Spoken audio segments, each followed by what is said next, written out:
السلام علیکم ورحمۃ اللہ۔ رسائل من القرآن کتاب کا نام، پیج نمبر 18، سورہ اعراف، آیت نمبر 21۔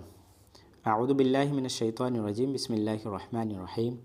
وقاسمہما انی لکما لمن الناصحین۔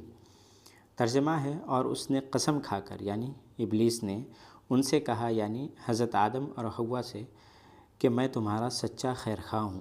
حضرت آدم علیہ السلام اور حضرت حوا علیہ السلام کے وہم و گمان میں بھی یہ بات نہیں تھی کہ ایک شخص اللہ کی قسم کھا کر جھوٹ بول سکتا ہے، لیکن ابلیس نے ایسا کر ڈالا۔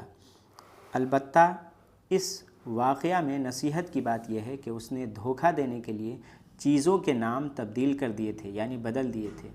اس نے معصیت کے درخت کا نام ہمیشگی کا درخت رکھ دیا تھا۔ اسی ابلیس کے راستے پر آج کے تمام ابلیس چل رہے ہیں۔